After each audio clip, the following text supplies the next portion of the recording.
Supreme court ने property से जुड़ा एक अहम फैसला सुनाया है। कोर्ट ने साफ कहा है कि किसी की जमीन या मकान पर सिर्फ कब्जा कर लेने से उसका मालिक नहीं बना जा सकता। अगर कोई व्यक्ति किसी प्रॉपर्टी को खरीदता है तो जब तक उसकी सेल डीड बिक्री के कागज रजिस्ट्री ऑफिस में पंजीकृत नहीं हो जाती तब तक उसे कानूनी रूप से मालिक नहीं माना जा सकता। कोर्ट ने यह भी कहा कि सिर्फ जमीन या मालिक या मकान पर कब्जा लेने से उसका मालिकाना हक नहीं मिलता। जस्टिस बीवी नागरत्ना की अगुवाई वाली बेंच ने कहा कि किसी भी अचल संपत्ति की खरीद बिक्री तभी वैध मानी जाएगी जब वह रजिस्टर्ड सेल डीड यानी पंजीकृत बिक्री दस्तावेज के जरिए की गई हो।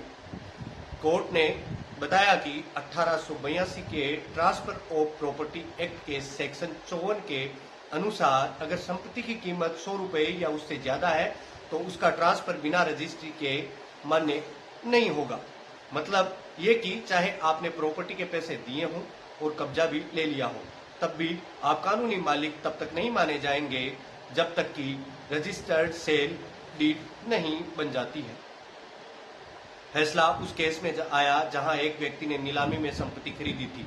सुप्रीम कोर्ट ने उसके पक्ष में फैसला दिया और कहा कि प्रॉपर्टी का असली हकदार वही होगा जिसकी बिक्री विलेख रजिस्टर्ड होगी। इस फैसले से प्रॉपर्टी डीलर और बिचौलियों को बड़ा झटका लगा है, क्योंकि अब वे सिर्फ पावर ऑफ अटर्नी या वसीयत के जरिए प्रॉपर्टी नहीं खरीद सकेंगे। अब मालिकाना हक तभी मिलेगा जब बिक्री की रजिस्ट्री कानूनी तरीके से हो, और ये होना भी चाहिए, क्योंकि कई बार ऐसी संपत्तियों से विवाद बढ़ जाता है।